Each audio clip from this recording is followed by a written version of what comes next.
À chaque fois que je dis à quelqu'un que j'ai arrêté tout produit animaux dans ma consommation, j'ai le droit à la même réflexion. Quoi, t'es vegan? Mais t'as pas peur au niveau des carences, le manque de protéines? Ça peut être grave, tu sais. C'est quand même marrant comme d'un coup tout le monde devient expert en nutrition. Tout ça parce qu'ils ont vu une fois un reportage sur M6. Bah oui, mais s'ils le disent à la télé, c'est que c'est forcément vrai.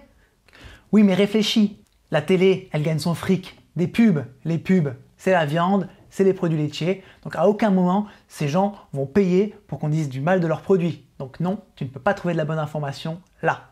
Point final. Salut YouTube. Tu l'auras compris, aujourd'hui on va parler de carence et on va essayer de lever le voile de mystère qui se cache là-dessus. Première question à se poser, c'est qu'est-ce que c'est qu'une carence, concrètement? Parce que ça nous fait peur, tout simplement parce qu'on ignore ce que c'est. Si on regarde dans la littérature scientifique, une carence c'est un manque, dans notre menu principalement, qui va créer justement une maladie. Donc il y a plein de maladies, je te les fais apparaître ici, mais la plus connue c'est l'anémie, donc la carence de fer. Et c'est celle qui fait en général le plus peur. Si on réfléchit un peu, ce qui est quand même étrange, c'est qu'aujourd'hui on vit dans une société où on a à peu près tout qui est disponible au niveau d'alimentation. Qu'on ait un régime classique omnivore, végétarien ou végétalien, on a une telle variété de ressources que ça paraît bizarre de pouvoir être en carence. Et en plus, en général, une personne carencée aura un menu quasiment identique à une personne qui n'est pas carencée.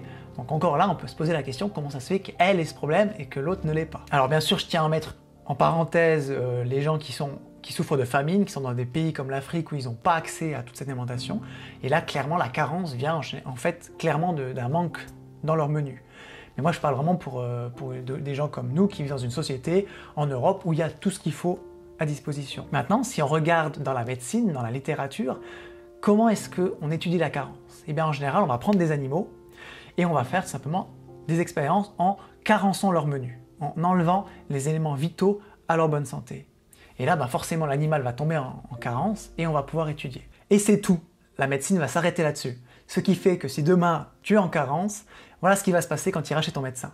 Bon, carence en fer, vous êtes mal barré, hein, va falloir manger de la viande. Si ça suffit pas, complément alimentaire, médication, voire injection intraveineuse de fer directement pour espérer que remettre un peu de fer dans ce corps en carence. Hein. Et ce genre de traitement ne fonctionne quasiment jamais. Déjà dans la viande, le fer, on va retrouver c'est du fer héminique. Fer héminique qui est toxique, alors que dans les produits végétaux, on va retrouver du fer non héminique qui est conçu, encore une fois, pour le corps humain et qui sera bien plus assimilable, bien meilleur pour notre santé. Je te mets les articles dans la description de la vidéo. Pour ce qui est ensuite des compléments et des piqûres, ça ne va tout simplement pas marcher parce que ce qu'on va constater chez beaucoup de patients, c'est qu'en fait, il y a plus qu'assez de fer dans le corps. La carence ne vient pas donc d'un manque au niveau de la consommation, mais d'un problème, d'une défaillance dans le métabolisme pour assimiler ce fer, pour l'utiliser. On a remarqué chez beaucoup de patients qu'il y a en fait beaucoup de fer au niveau des viscères. Même dans des cas fatals, on retrouve dans la rate beaucoup de résidus de fer. Donc encore une fois, il y a le fer présent dans le corps. En faisant jeûner des patients, donc en arrêtant toute alimentation à part de l'eau, bizarrement, on a remarqué que l'anémie régressait et que le taux de globules rouges augmentait, alors qu'on ne mangeait rien. Donc c'est la preuve, encore une fois, qu'il y a plus qu'assez de fer et que c'est juste qu'on n'est plus capable d'assimiler. Donc tu vas me dire, pourquoi est-ce qu'on n'arrive pas à assimiler du fer alors qu'on en mange? Eh bien, la principale cause, c'est parce qu'on a un menu trop impropre à la consommation humaine qui va déstabiliser le corps, qui va le rendre impropre à assimiler ce fer, qui va diminuer notre pouvoir digestif, notre pouvoir d'assimilation et créer la carence. Ça vient d'une suralimentation et d'une mauvaise alimentation.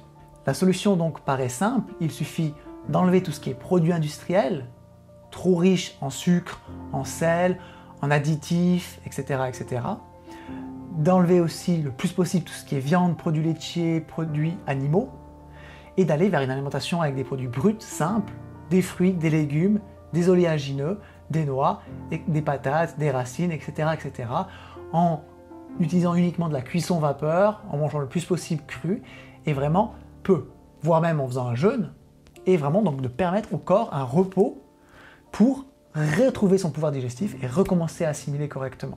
Maintenant, guérir d'une carence, ça peut quand même être beaucoup plus compliqué. Ce n'est pas forcément que dû à notre menu, à ce qu'il y a dans notre assiette. Ça peut aussi beaucoup venir au niveau du mental, au niveau de notre esprit, au niveau de ce que l'on vit tous les jours. Une personne qui est énormément stressée, qui est en burn-out, qui a eu une déception amoureuse, un divorce, qui s'est fait licencier, qui est dans un environnement toxique, dans une ville où il y a beaucoup de facteurs qui peuvent causer la carence, ou même d'autres maladies. C'est d'ailleurs une principale reproche que je pourrais faire à la médecine aujourd'hui, c'est de ne pas chercher à trouver ce qui ne va pas dans la vie d'un patient. À ce moment, il faut vraiment permettre un repos à la personne, un repos au niveau mental pour tout ce qui est de cet environnement de ce stress, et un repos physionomique pour ce qui est du corps, en revenant à une alimentation légère, voire en jeûnant. Si tu souffres de carence, si tu connais des gens qui souffrent de carence, ce qui serait peut-être bien d'essayer avant d'aller vers de la médecine puis de se gaver de médicaments, ce qui n'est absolument pas une solution à mon avis, c'est de revenir à ce repos, de partir, d'aller dans un endroit où on est tranquille pendant plusieurs semaines, se mettre en arrêt maladie et vraiment de voir si là on peut aller vers une solution en mangeant moins, en mangeant bien et en se reposant complètement et en laissant tout le stress de notre vie de côté. Voilà, j'ai fini avec les carences. J'espère que cette vidéo t'aura plu, qu'elle t'aura apporté plus d'informations, qu'elle te réconforte si tu as décidé d'aller vers une alimentation végétalienne, c'était quand même le but. Si tu connais des personnes qui souffrent de carences ou qui ont aussi des peurs à ce niveau-là, je t'invite à partager cette vidéo. Tu peux retrouver beaucoup d'informations dans le livre d'Albert Mosseri, dont je te mets l'image ici, qui explique vraiment la carence en profondeur. Et dans tous les cas, moi je te dis à bientôt pour une prochaine vidéo et surtout, reste maître de ta santé.